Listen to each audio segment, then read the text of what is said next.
السلام علیکم ویورز، میرا نام عطاء الرحمن اور آپ دیکھ رہے ہیں عطاء بخاری یوٹیوب چینل۔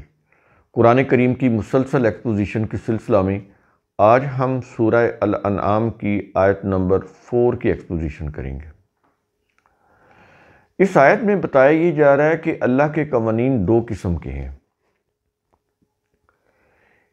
ایک کائنات سے متعلق اور دوسرے انسانی زندگی سے متعلق۔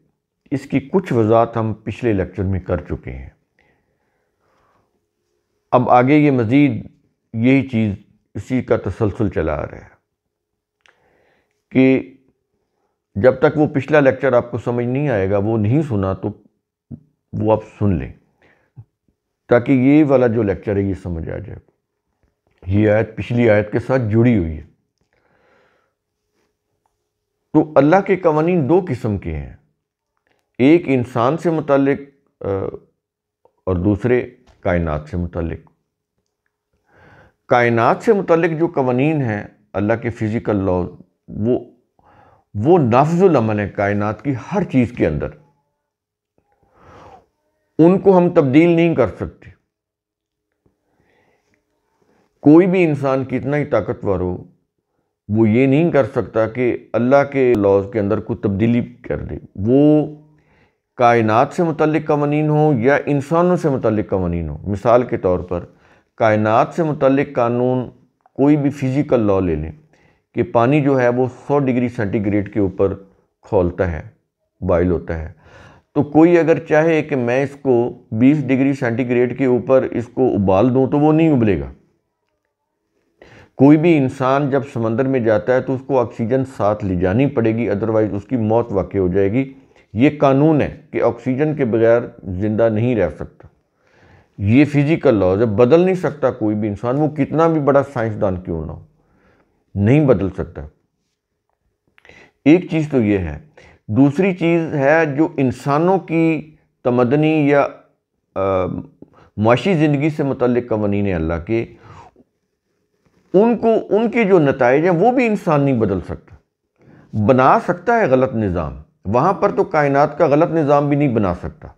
یہ چیز ذہن میں رکھیں کہ وہ کو اپنی مرضی کا وہ سورج کو اس کی رفتار کو کم زیادہ کر لے، نہیں کر سکتا، وہ اس کی پہنچ سے دور ہے۔ اپنی مرضی سے اس کا جو بائلنگ پوائنٹ ہے 100 ڈگری وہ بدل دے، نہیں بدل سکتا۔ پودوں کے اجزاء جو ہیں، خواص جو ہیں، ان کو بدل دے، نہیں کر سکتا۔ یہ اللہ کے قوانین فطرت ہیں جن کے مطابق یہ سارا کارخانہ کائنات کام کر رہا ہے۔ لیکن انسانوں کو جو اختیار دیا ہوا ہے اس کی روح سے انسان اچھا نظام بھی بنا سکتے ہیں، غلط نظام بھی بنا سکتے ہیں۔ اچھا نظام وہ ہوگا جو اللہ کے قوانین کے تابع بنایا جائے، برا نظام وہ ہوگا جو انسان اپنی مفاد پرستی کی بنیاد پر بناتے ہیں۔ یہ اختیار ہے انسانوں کے پاس۔ اور لیکن یہاں پر اصل چیز سمجھنے کی یہ ہے کہ وہ بنا تو سکتے ہیں اچھا یا برا نظام، لیکن ان کے اچھے اور برے نتائج کو تبدیل نہیں کر سکتے۔ یہ ہے اصل چیز۔ تو کائنات کے اندر جو اللہ کے فزیکل لاز ہیں وہ اٹل ہیں، مستقل ہیں، غیر متبدل ہیں۔ یہ جو قوانین فطرت ہے، اسی کے اوپر یقین ہے جس کی یہ جو یقین ہے کہ یہ کائنات کے فزیکل لاز اٹل ہیں، غیر متبدل ہیں، چینج نہیں ہوتے، اسی یقین کی بنیاد کے اوپر تو یہ سائنسی علوم دریافت ہوئے ہیں، اور سائنسی علوم کی روح سے ہم آبزرویشن کر رہے ہیں، یعنی مشاہدات کر رہے ہیں، تجربات کر رہے ہیں اور ڈسکوریز کر رہے ہیں۔ یہ اللہ کے قوانین اگر اٹل نہ ہوں، آپ کا کوئی بھی یہ جو ڈسکوری ہے ہو ہی نہیں سکتی۔ کوئی ایک میڈیسن آپ ایجاد نہیں کر سکتے، بنا سکتے۔ اگر یہ بدل رہے ہوں پودوں کے اجزاء یا ان کے خواص، تو آپ کوئی دوائی نہیں بنا سکتے۔ آج ایک دوائی بنائیں گے، کل کو پودوں کے اجزاء، ان کے خواص جب بدل جائیں گے تو پھر آپ کو تحقیق کرنی پڑے گی، پھر اس کے مطابق بنائیں گے، آگے پھر وہ بدل جائیں، وہ بیکار ہو جائے گی۔ اگر سورج کا کوئی یہ مقررہ اوقات میں اپنی منازل میں سفر نہ کر رہے ہوں، ہم کوئی شیڈول، کوئی ٹائم ٹیبل نہیں بنا سکتے رات دن کا، سمجھ رہے ہیں یہ چیزیں؟ تو ان کو تو ہم نہیں چھیڑ سکتے، ہماری ان کے اوپر کسی قسم کی ہم ان کے اندر کوئی تبدیلی نہیں لا سکتے۔ ہاں، ہمیں جو اختیار ہے اپنی زندگی سے متعلق تو اس اختیار کو ہم استعمال کرتے ہوئے چاہیں تو ہم اللہ کے قوانین کے تابع نظام بنا لیں، چاہیں تو ہم اس کے خلاف نظام بنا لیں۔ تابع بنائیں گے تو ہم اس کے جو خوشگوار نتائج ہیں وہ ہمیں ملیں گے، اگر خلاف بنائیں گے تو اس کے جو تباہ کن نتائج ہیں ان سے ہم بچ نہیں سکتے۔ یہ چیزیں یہاں پر سمجھنے کی ہیں۔ تو یہ فزیکل جو لاز ہیں اتنے اٹل ہیں جس کے اوپر ہماری ساری سائنس کی، ہمارے ٹیکنالوجی کی بنیاد ہے، ہماری ڈسکوریز کی بنیاد ہے۔ یہاں پر تو اتنا یقین ہے کہ یہ نہیں بدلتے، اور اتنی چیزیں ہم ڈسکور کر چکے ہیں سائنٹسٹ۔ مگر انسانوں کی تمدنی اور معاشی زندگی سے متعلق اللہ کا دیا ہوا کوئی قانون یا اخلاقی ضابطہ جب سامنے آتا ہے تو وہ اسے منہ پھیر لیتے ہیں۔ مثال کے طور پہ کہ جھوٹ بولنے کا انجام تباہی ہے، اس کے اوپر نہیں یقین۔ اس کے اوپر ظلم کریں گے تو اس کا نتیجہ جو ہے وہ تباہی ہے، اس کے اوپر نہیں۔ برابر ظلم کیے جا رہے ہیں، برابر جھوٹ بول رہے ہیں، برابر جو ہے وہ غبن کر رہے ہیں، برابر جو ہے وہ رشوت لے رہے ہیں، اختیارات کا ناجائز استعمال کر رہے ہیں، کھانے پینے کی چیزوں کے اندر ملاوٹ کر رہے ہیں۔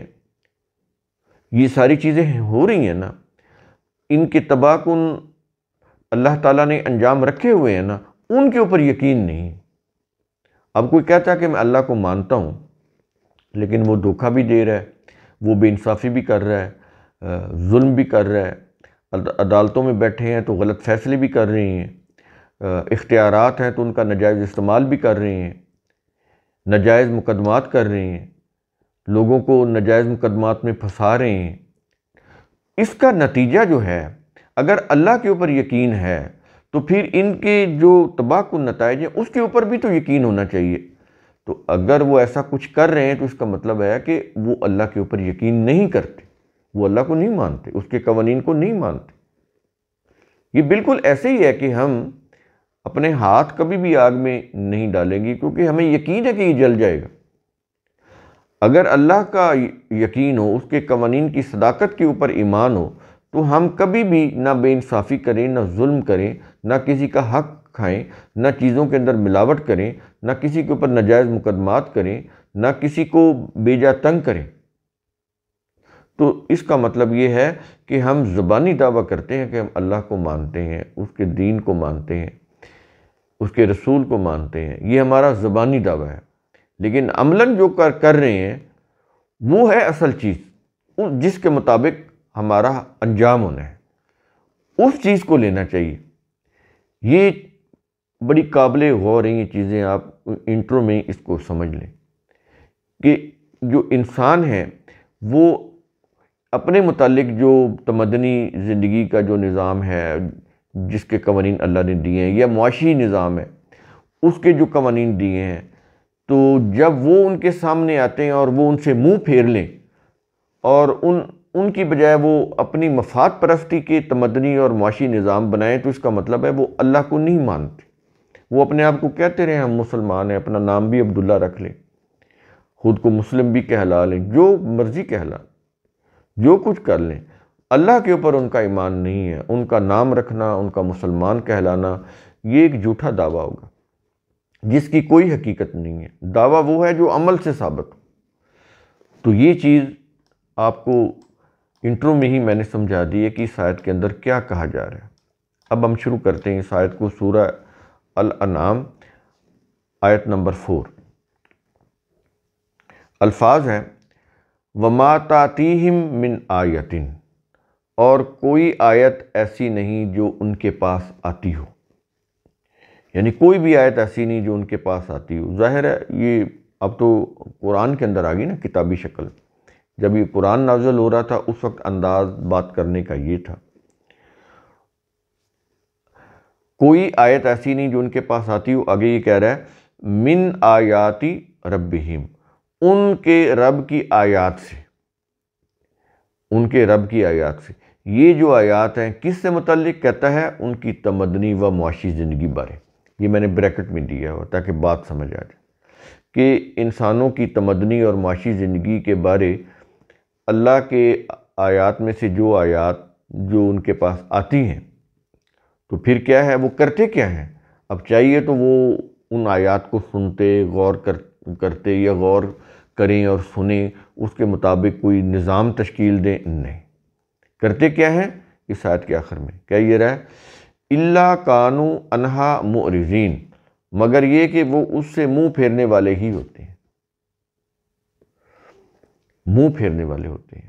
اعراض برتنا ہوتا ہے منہ پھیرنا، وہ سے منہ پھیرنے والے ہوتے ہیں، ان آیات کے اندر جو احکام دیے گئے ہیں ان کو نہیں مانتے۔ وہ کائنات کے اندر جو قانون نافذ ہے، باقی ساری زندگی اس قوانین کے مطابق وہ گزار رہے ہوتے ہیں، اپنے روزمرہ کے کام بھی اللہ کے قوانین کے مطابق ہی ان کے چل رہے ہوتے ہیں، ان کے شب و روز، ان کا جو ٹائم ٹیبل بنانا ہے، وہ بھی ساری چیزیں وہ اسی قانون کے تابع رہ کے وہ بنا رہے ہوتے ہیں۔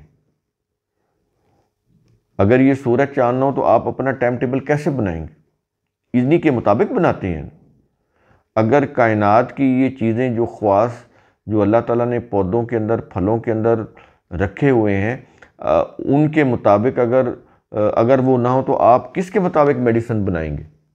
وہاں پر تو وہ اللہ کو مانتے ہیں، لیکن جب اپنے تمدنی زندگی کا، معاشی زندگی کا نظام آتا ہے، اس میں وہ پھر اللہ کے قوانین سے منہ پھیر لیتے ہیں اور اپنی منمانی کے تمدنی نظام بھی بناتے ہیں اور معاشی نظام بھی بناتے ہیں۔